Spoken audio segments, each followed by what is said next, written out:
Hello everyone, welcome to RK tutorial. Friends, ఈరోజు మనము daily current affairs మరియు జీకేలో భాగంగా 17వ తారీఖు 6వ నెల 2023కు సంబంధించిన కరెంట్ అఫైర్స్ చూద్దాం. ఓకేనా, 17వ తారీఖుకు సంబంధించి. సో గైస్, అందరికీ కూడా ఒక ముఖ్యమైన అప్డేట్ అండి. ఏంటంటే ప్రతిరోజు ఉదయము ఎడ్యుకేషన్ న్యూస్లో డైలీ పేపర్ అనాలిసిస్ చేస్తున్నానండి. పేపర్లో వచ్చేటువంటి ముఖ్యమైన కరెంట్ అఫైర్స్ని కూడా మీకు రివైజ్ చేయడం జరుగుతుంది. చాలామంది పేపర్ అయితే ఫాలో అవుతుంటారు కదా డైలీ. సో ఆ వీడియో ఒకటి మీరు చూసిందంటే సరిపోతుంది, అన్ని కరెంట్ అఫైర్స్ని కవర్ చేయవచ్చు. మనకి ఇక్కడ కవర్ చేయలేనటువంటివి ఏమైనా మిస్ అయినవి ఉన్నట్లయితే మనం అక్కడ ఈజీగా కవర్ చేయొచ్చు, డైలీ నోట్స్ కూడా రాసుకోవచ్చు. ఓకేనా. సో గైస్, లేట్ చేయకుండా కంటెంట్లోకి వెళ్దామండి. మన ఛానల్లో ఉన్న నిరుద్యోగ విద్యార్థులకు మన యాప్లో చాలా తక్కువ కాస్ట్లో నిష్ణాతులైనటువంటి 20 ఇయర్స్ ఫ్యాకల్టీ చేత క్లాసెస్ అయితే చెప్పించడం జరిగిందండి, చాలా తక్కువ కాస్ట్లో. సో ప్లే స్టోర్ నుంచి ఆర్కే ట్యుటోరియల్ అనే యాప్ని డౌన్లోడ్ చేసుకోండి ఫ్రెండ్స్.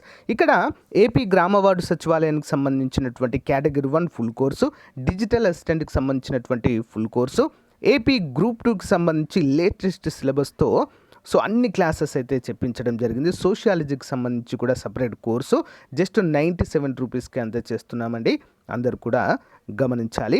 యానిమల్ హస్బెండరీ కోర్సు, అంతేకాకుండా అన్ని కోర్సులపైన టెస్ట్ సిరీస్లు కూడా మన యొక్క యాప్లో అందుబాటులో ఉన్నాయి. ఒకసారి యాప్ వీడియో డిస్క్రిప్షన్లో ఉంటుందండి, డౌన్లోడ్ చేసుకొని ముందుగా డెమో క్లాసెస్ వినండి. సో ఇక్కడ కోర్స్ పైన క్లిక్ చేయగానే మీకు కంటెంట్ అనే ఆప్షన్ కనిపిస్తుంది. కంటెంట్ పైన క్లిక్ చేయగానే రెడ్ కలర్లో మీకు ఫ్రీ కంటెంట్ అయితే కనిపిస్తుందండి. సో ఒకసారి క్లిక్ చేసి చూడండి, కంప్లీట్ డీటెయిల్స్ అయితే ఉంటాయి. ఇక్కడ బై నవ్ అనే ఆప్షన్ ఉంది కదా, దానిపైన క్లిక్ చేస్తే మీకు కంప్లీట్గా బై అయితే అవుతుందండి. ఓకేనా, ఆల్ ది బెస్ట్. మంచి అవకాశాన్ని అందరూ కూడా ఉపయోగించుకోండి. Thank you. Question number 1. భారత రక్షణ మంత్రిత్వ శాఖ రేడియో రీలే కమ్యూనికేషన్ పరికరాల కంటైనర్ల సేకరణ కోసం క్రింది ఏ సంస్థతో ముఖ్యమైన ఒప్పందం కుదుర్చుకుంది? ఆప్షన్ ఏ, ఐకామ్ టెలి అనేటువంటి సంస్థతో ఈ ఒప్పందం కుదుర్చుకోవడం జరిగింది. వివరాలు చూద్దాం. రక్షణ మంత్రిత్వ శాఖ ఇటీవల రేడియో రీలే కమ్యూనికేషన్ పరికరాల కంటైనర్ల సేకరణ కోసం ఐకామ్ టెలితో ఒక ముఖ్యమైన ఒప్పందంపై సంతకం చేసింది. స్వదేశీ తయారీ మరియు స్వావలంబనను ప్రోత్సహిస్తూ భారత సైన్యం యొక్క మొబైల్ కమ్యూనికేషన్ డిటాచ్మెంట్ అవసరాలను తీర్చడం ఈ సేకరణ యొక్క లక్ష్యము. సేకరణ వివరాలు. మరి ఒప్పందం ప్రకారం మొత్తము 1035 నంబర్ల 5/7.5 టన్నుల రేడియో రీలే కమ్యూనికేషన్ పరికరాల కంటైనర్లు కొనుగోలు చేయబడతాయి. సో మినిస్ట్రీ ఆఫ్ డిఫెన్స్ ఈ ఒప్పందాన్ని కొనుగోలు కేటగిరీ క్రింద వర్గీకరించింది. దేశీయ తయారీ మద్దతు ఇవ్వడం మరియు స్వదేశీ ఉత్పత్తులను ప్రోత్సహించడంపై ప్రభుత్వ దృష్టిని కూడా ప్రదర్శించడాన్ని ఇక్కడ చూడవచ్చు. Next one. ఇంటర్నేషనల్ స్పేస్ సెంటర్లో తాజాగా అంతరిక్ష ఉద్యానవనం ఏర్పాటు చేసిన అంతరిక్ష పరిశోధనా సంస్థ. ఆప్షన్ బి అండి, నాసా ఏర్పాటు చేయడం జరిగిందండి అంతరిక్ష ఉద్యానవనము. Important question. విశాలమైన అంతరిక్షంలో అంతర్జాతీయ అంతరిక్ష కేంద్రంలో ఒక అద్భుతమైన అభివృద్ధి జరిగింది. నాసా వ్యోమగాములు విజయవంతంగా అంతరిక్ష ఉద్యానవనాన్ని సాగు చేశారు. భూమి యొక్క పరిమితులకు మించి తాజా ఆహారాన్ని పెంచే సామర్థ్యాన్ని ప్రదర్శిస్తారు. ఈ సంచలనాత్మక ప్రయత్నము శాస్త్రవేత్తలు మరియు అంతరిక్ష ఔత్సాహికుల దృష్టిని ఆకర్షించింది. సో వెజ్జీ సిస్టమ్ మరియు జినియా బ్లూమింగ్ ఎక్స్పెరిమెంట్ 2015లో నాసా వ్యోమగాములు జినియా విత్తనాలతో ప్రత్యేకమైన మొక్కల పెరుగుదల గది అయిన వెజ్జీ వ్యవస్థను సక్రియమైతే చేశారు. ఎప్పుడండి? 2015 నుంచే జరిగింది. ఇటీవల నూతనంగా మరి డైరెక్ట్ ఒక అంతరిక్షంలో మరి ఉద్యానవనాన్ని ఏర్పాటు చేయడాన్ని ఇక్కడ మనమైతే చూడవచ్చు. ఓకేనా, నెక్స్ట్ వన్ చూద్దాం. IIAS international institute of administrative వార్షిక సమావేశం 2025 సంవత్సరానికి గాను ఏ దేశంలో నిర్వహించనున్నారు? అంటే ఈ యొక్క సమావేశ హక్కులను పొందినటువంటి దేశము ఏం దేశం అండి? Option D, India. వివరాలు చూద్దాం. భారతదేశం ఇటీవలే 2025 ఐఐఏఎస్ వార్షిక సమావేశాన్ని నిర్వహించాలని నిర్ణయించుకుంది. ఇది బహుపాక్షికత, సుపరిపాలన మరియు పరిపాలనా సంస్కరణలకు భారతదేశం యొక్క నిబద్ధతను ప్రతిబింబిస్తుంది. ఐఐఏఎస్ గురించి చూద్దాం. మరి 1930లో స్థాపించబడిన ఐఐఏఎస్ ఇంటర్నేషనల్ ఇన్స్టిట్యూట్ ఆఫ్ అడ్మినిస్ట్రేటివ్ సైన్స్ను అభివృద్ధి చేయడానికి అంకితమైన గ్లోబల్ ఫెడరేషన్గా పనిచేస్తుంది. ఇది సభ్య దేశాలు, జాతీయ విభాగాలు మరియు విద్యా పరిశోధన కేంద్రాలను కలిగి ఉంటుంది. అన్ని ప్రజా పరిపాలనకు సంబంధించిన సమకాలీన విధాన సవాళ్లను పరిష్కరించడానికి కూడా సహకరిస్తాయి. మరి బెల్జియంలోని బ్రసెల్స్లో దాని ప్రధాన కార్యాలయం ఉందండి. ఎక్కడ ఉందండి? బెల్జియం రాజధాని బ్రసెల్స్లో. మరి ప్రపంచవ్యాప్తంగా వినూత్నమైన మరియు సమర్థవంతమైన పాలనా పద్ధతులను రూపొందించడంలో ఐఐఏఎస్ కీలక పాత్ర అయితే పోషిస్తుంది. నెక్స్ట్ వన్, భారత ప్రభుత్వము ఐక్యరాజ్యసమితి సస్టైనబుల్ డెవలప్మెంట్ కోఆపరేషన్ ఫ్రేమ్వర్క్ పైన ఈ సంవత్సరం వరకు కలిసి పనిచేయడానికి అవగాహన ఒప్పందం కుదుర్చుకున్నాయి. సస్టైనబుల్ డెవలప్మెంట్ గోల్స్ని సాధించడానికి సస్టైనబుల్ డెవలప్మెంట్ కోసం ఏ సంవత్సరం వరకు అంటే 2023 నుంచి 2027 వరకు కూడా ఈ అవగాహన ఒప్పందం పైన మరి భారతదేశము ఐక్యరాజ్యసమితి సంతకాలు చేశాయి. భారత ప్రభుత్వము ఐక్యరాజ్యసమితి సస్టైనబుల్ డెవలప్మెంట్ కోఆపరేషన్ ఫ్రేమ్వర్క్ 2023-27లపై సంతకం చేశాయి. నీతి ఆయోగ్, ప్రభుత్వ పాలసీ థింక్ ట్యాంక్ మరియు భారతదేశంలోని యుఎన్ మధ్య ఈ సహకారము భారతదేశం యొక్క స్థిరమైన అభివృద్ధి లక్ష్యాలను ముందుకు తీసుకెళ్లడం లక్ష్యంగా పెట్టుకుంది. ఫ్రేమ్వర్క్ లింగ సమానత్వం, యువత సాధికారత, మానవ హక్కులు మరియు 2030 ఎజెండాతో సరితూగే మొత్తం స్థిరమైన అభివృద్ధి వంటి కీలక రంగాలపై దృష్టి పెడుతున్నట్లుగా ఇక్కడ తెలియజేశారు. ఇంపార్టెంట్. నెక్స్ట్ వన్, భారతదేశం మొదటి ప్రధాని జవహర్లాల్ నెహ్రూ పేరు మీదుగా ఉన్న Nehru memorial museum and library సొసైటీని ఈ పేరు మారుస్తూ కేంద్రం నిర్ణయం తీసుకుంది. ఏ పేరు మార్చారండి దీనికి? మరి ఆప్షన్ సి అండి, prime minister museum and library. Prime minister's museum and library. వివరాలు చూద్దాం, క్లియర్గా అర్థమవుతుంది. Nehru memorial museum and library society vice president అయిన రక్షణ శాఖ మంత్రి శ్రీ రాజ్నాథ్ సింగ్ అధ్యక్షతన జరిగిన ప్రత్యేక సమావేశంలో సొసైటీ పేరును ప్రైమ్ మినిస్టర్స్ మ్యూజియం అండ్ లైబ్రరీగా మార్చాలని తీర్మానించారు. సమాజం న్యూఢిల్లీలోని తీన్మూర్తి ప్రాంగణంలో 21 ఏప్రిల్ 2022న ప్రజల కోసం ప్రారంభించబడిన ప్రధానమంత్రి సంగ్రహాలయ, భారతదేశ ప్రధానులందరికీ అంకితం చేయబడిన మ్యూజియం పూర్తి చేయడం ద్వారా ఈ నిర్ణయం అయితే ప్రభావితమైనట్లుగా తెలుస్తుంది. నెక్స్ట్ వన్, ఇటీవల food safety and standards authority of India FSSAI ఏ ప్రముఖ రైల్వే స్టేషన్కు ఈట్ రైట్ స్టేషన్ సర్టిఫికేషన్ అయితే అందించింది. ఈట్ రైట్ ఈ సర్టిఫికెట్ అయితే చాలా ప్యూర్ ఫుడ్ ఎక్కడైతే అందిస్తారో నాణ్యత గల ఆహార పదార్థాలను ప్రయాణికులకు అందించినటువంటి రైల్వే స్టేషన్కి ఈ సర్టిఫికేషన్ ఇస్తారండి. మరి ఏ రైల్వే స్టేషన్ ఈ యొక్క గుర్తింపు పొందింది అంటే Guwahati railway. Option C. Food safety and standards authority of India Guwahati railway స్టేషన్కు ప్రయాణికులకు అధిక నాణ్యత మరియు పోషకమైన ఆహారాన్ని అందించినందుకు ఈట్ రైట్ స్టేషన్ సర్టిఫికేషన్ పొందింది. ఇది ఈశాన్య ఫ్రాంటియర్ రైల్వే, భారత అంటే ఈశాన్య సరిహద్దు రైల్వే అంటాం కదా, సో ఫ్రాంటియర్ రైల్వే క్రింద ఈ హోదాను పొందిన మొదటి స్టేషన్గా నిలిచింది. ఇది జూన్ 2 నుంచి 2 ఏళ్ల పాటు చెల్లుబాటు అవుతుంది. FSSAI ప్రారంభించిన ఈట్ రైట్ ఇండియా పథకం దేశంలోని ఆహార వ్యవస్థను సురక్షితమైన, ఆరోగ్యకరమైన మరియు ప్రయాణికులందరికీ స్థిరమైన ఆహారం అందించే లక్ష్యంతో దీన్ని అయితే ఏర్పాటు చేశారు. నెక్స్ట్ వన్, భారత ప్రధాని మరియు గ్రామీ అవార్డు విజేత గాయకులు ఫాలుతో, ఎవరండి వారి పేరు? ఫాలుతో కలిసి రూపొందించిన పాట ఏ అంశం గురించి తెలియజేస్తుంది? ఆన్సర్ ఆప్షన్ ఏ అండి, భారతీయ మిల్లెట్స్ అండి. దేని గురించి అండి? భారతీయ మిల్లెట్స్. వివరాలు చూద్దాం. మిల్లెట్స్ యొక్క ప్రయోజనాలను మరియు ప్రపంచ ఆకలిని పరిష్కరించడానికి దాని సామర్థ్యం ప్రోత్సహించే లక్ష్యంతో ఒక ప్రత్యేక పాట కోసం భారత అమెరికన్ గ్రామీ అవార్డు విజేత గాయకులు ఫాలుతో ప్రధానమంత్రి నరేంద్ర మోదీ సహకరించారు. సో ఫాల్గుని షా పూర్తి పేరేంటండి? ఫాల్గుని షా అని కూడా పిలువబడే ఫాలు, ఆమె భర్త మరియు గాయకుడు గౌరవ్ షాతో కలిసి అబాండెన్స్ ఆఫ్ మిల్లెట్స్ అనేటువంటి పాటను కూడా విడుదల చేయబోతున్నట్లుగా తెలుస్తుంది. సో దీనికి సహకరించిన వారు మోదీ గారు.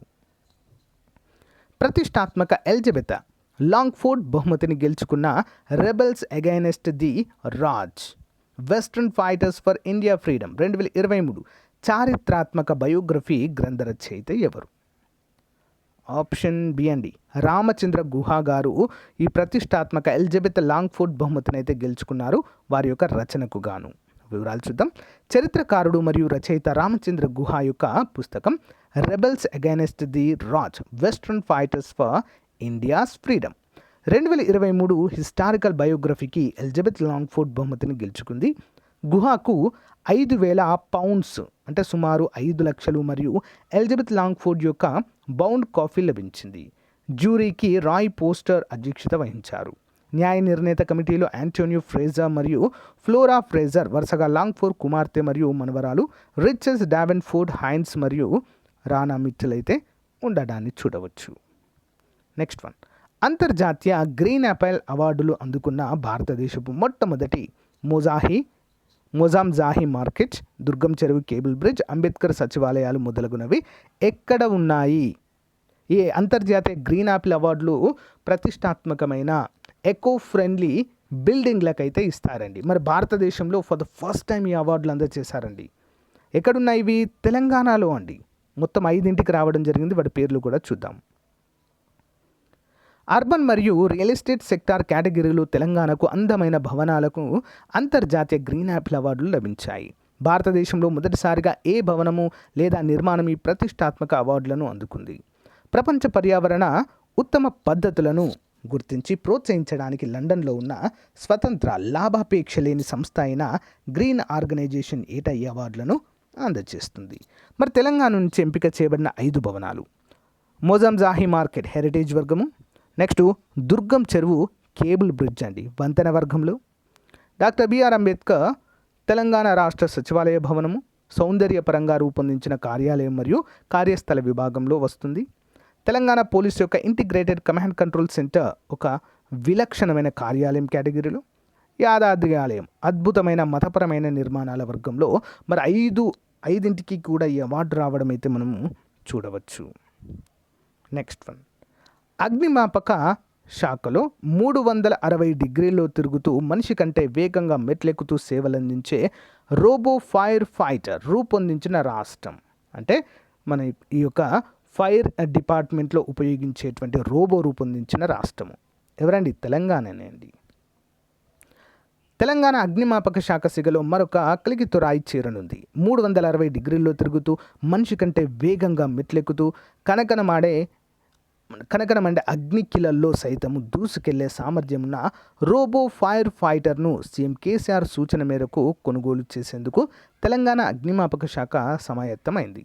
ఈ మేరకు శుక్రవారం అగ్నిమాపక శాఖ డైరెక్టర్ జనరల్ వై నాగిరెడ్డి నేతృత్వంలోని ఫైర్ విభాగానికి చెందిన పలువురు ఉన్నతాధికారులకు ఢిల్లీకి చెందిన మిత్రాస్ కంపెనీ రోబో ఫైర్ ఫైటర్తో డెమో ఇచ్చింది.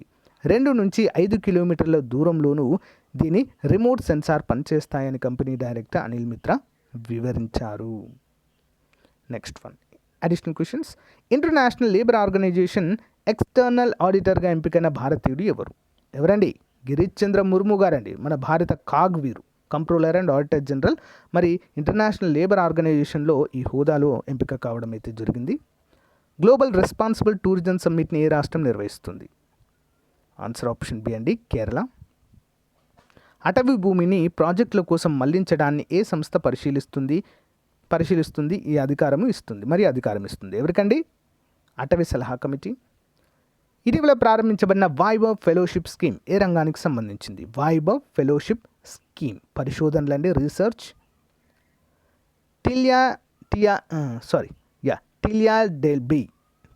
టిలియాల్ డెల్బీ అనే ప్రపంచంలోని మొట్టమొదటి మొక్కల పరాగ సంపర్కాల యొక్క టిలియా డెల్బీ శిలాజాలు ఇటీవల ఏ దేశంలో కనుగొనబడ్డాయి?